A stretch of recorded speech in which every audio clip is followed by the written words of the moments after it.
there are few people who go through this life support. Now, what do you call that? Is that a period the person is there?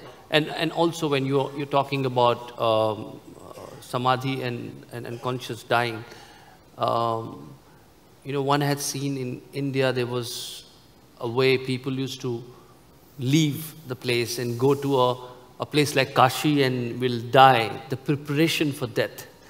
And in today's context, how do you see that? The preparation for death or dying gracefully or going somewhere else? And, please, and so the two questions. One is about life support. What is the state of life in the life support? See, the business of the doctors and the medical science should be to help the living. It's not for them to enter the realm of death. As you said, it's life support, not prevention of death, okay? So somewhere this line must be drawn. It would be fantastic if you could train medical professionals to be able to see when it is not so, but that would be a dangerous thing because misuse will happen. People will pull the plug on people who can't pay the bill or whom they don't like, things will happen. So, because of that, we are just allowing it to go whichever way it goes, because if you touch it, all the consequences of it you cannot control. So you support the life only with the hope that it will recover and once again it will be back to life. Nobody is supporting it with the intention that you just want to put it on the machines and run it forever. The hope is because a few have come back after years of comatose. And the people who love them and the families, they are hoping against hope that this person will come back. And maybe a doctor is trying to assist that. Sometimes it goes to absurd levels because nobody can take the call. Nobody is able to take the call because nobody is authorized to take the call as such. So because of that, it goes to certain levels. But life support is only with the hope they will bounce back. Now, if you observe a person in comatose, there are two types of people. With one type of people, the body is refusing to respond, but their mind and emotion is active. This is torture. Sadhguru, this is not exactly true. Sometimes the family, the people, the doctors together, all of them somehow almost sure, and I've seen such situations, that the person is not going to come back. But there is a kind of human consciousness, a kind of guilt, a kind of responsibility, a kind of love keeps the person in that state. What I wanted you to, throw light on is what is the state of this life at that point?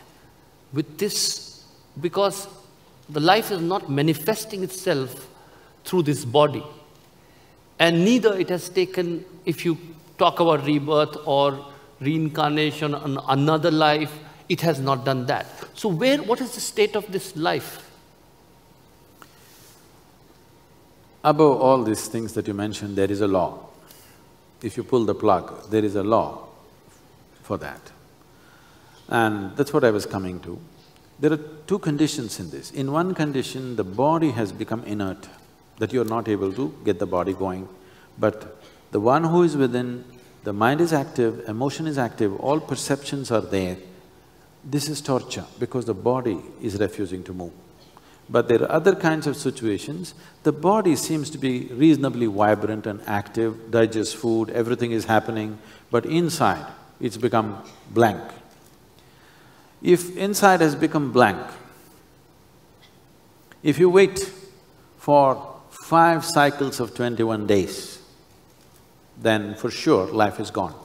But body can be still kept alive because of various medical processes, you're keeping it going. Body may not dwindle because body is still strong. Without a life, you're just keeping a body alive. This is like an empty shell, but shell is kept alive. This is not a good thing to do. But if the person inside is alive, but the body is gone blank, Now, it's a very difficult decision for anybody to take. And for all you know, many times, all the things that you're talking, whether to pull the plug, not to pull the plug, all this the person understands. It's a very bad situation. It shouldn't happen to anybody, but when it happens, how to deal with it, there is no particular way, because it's individual sensitivities. Just because the body cannot get up and the person understands everything, feels everything, you can't cut him up. Pulling the plug is as good as cutting him up, you know. So this is a hard decision to take, there's no particular way to do it. But if only the body is vibrant, but inside has gone totally blank, 5 cycles of 21 days you can wait. After that, very comfortably you can pull the plug for 100%, it's gone. And Sadhguru, then what is your take on euthanasia, or where do you… Because here I'm also going to come to the will, how much of will this life has and how much is it left to others.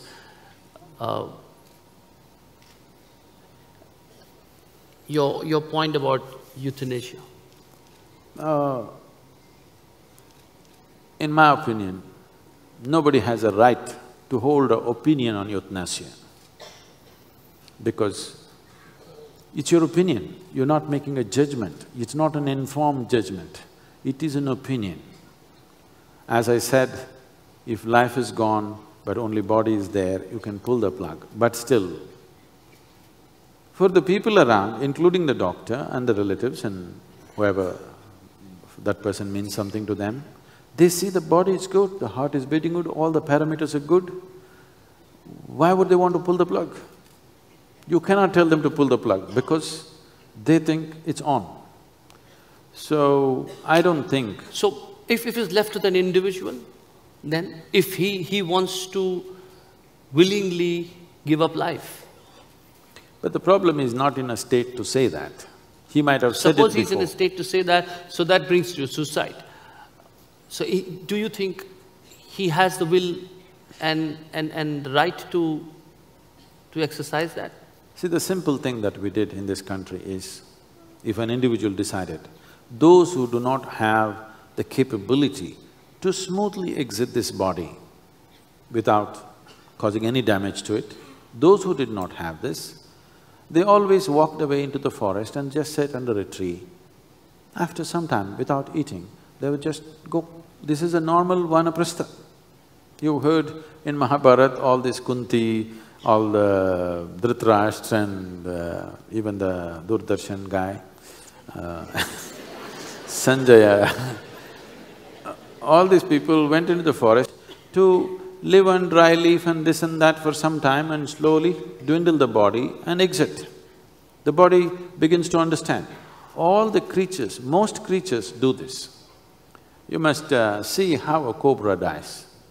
It's unfortunate that no documentation about these things have been done.